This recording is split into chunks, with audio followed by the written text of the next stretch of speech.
మేము దీన్ని ఈ యొక్క పాంప్లెట్లో మేము దాన్ని ముద్రించినాము.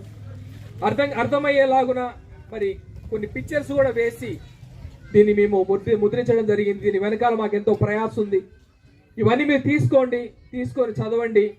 మరి యేసుక్రీస్తు ప్రభు మరి అందరికీ ఆయన ప్రభు, ఆయన అందరికీ దేవుడు. ఒక కులానికి, ఒక మతానికి, ఒక ప్రాంతానికి, ఒక వర్గానికి, ఒక రంగుకి, ఒక భాషకి, ఒక దేశానికి సంబంధించిన వాడు కాదు. కాబట్టి ఆయన అందరికీ దేవుడు. అమెరికా లాంటి అగ్రదేశానికి దేవుడు, మంగళంపల్లి లాంటి ఎందుకు పనికిరాని ఈ యొక్క అడవి ప్రాంతానికి కూడా ఆయన దేవుడై ఉన్నాడు.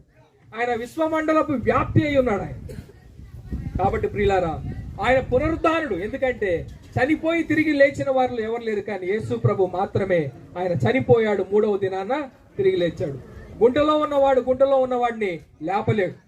గుడ్డివాడికి త్రోవ చూపించలేడు. అయితే యేసు ప్రభు ఆయన గుంటలో నుంచి లేచాడంటే సమాజంలో నుంచి లేచినవాడు. నిన్ను కూడా లేపడానికి ఆయన సామర్థ్యము కలిగిన వాడని దేవుని ఆయన యొక్క ప్రభావము నిరూపించబడింది. నేటికి ఇశ్రాయేలు దేశంలో యేసుక్రీస్తు యొక్క ఖాళీ సమాధి అది ఒక సజీవ సాక్ష్యముగా ఉంది. ఆ ఖాళీ సమాధిని కూడా మేము దీంట్లో పొందుపరిచాం.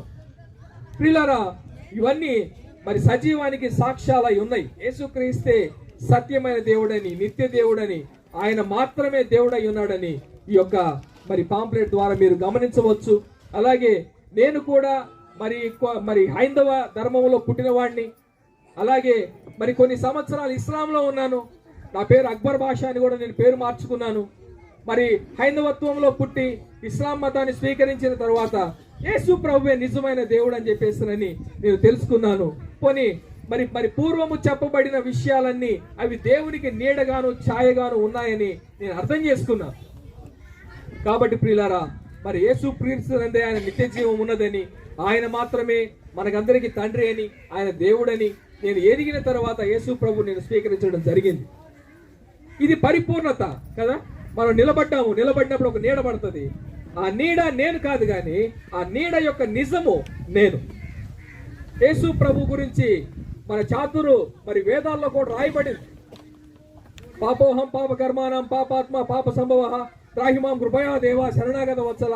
ఇవన్నీ బ్రాహ్మణులు ఉదయకాలం చేసే ప్రార్థనలు. ఇవి దేవా పాపంతో ఉన్నాను, పాపంలోనే జీవిస్తున్నాను, పాపంలోనే నడుచుకుంటా పోతా ఉన్నాను, మరి ఈ పాపాన్ని తీసేయి అని అంటే సామవేదంలోని తాండి బ్రాహ్మణ మంత్రం అంటుంది, సర్వపాప పరిహారార్థం రక్త ప్రోక్షణం అవశ్యం తద్రక్తం పరమాత్మేనం పుణ్యదాన బలియాగం అని అంటాం. అంటే మనుషుల పాపాలు పరిహరించాలంటే పరమాత్ముడైన దేవుడే వచ్చి రక్తాన్ని చిందించాలి అని రాయబడి. అయితే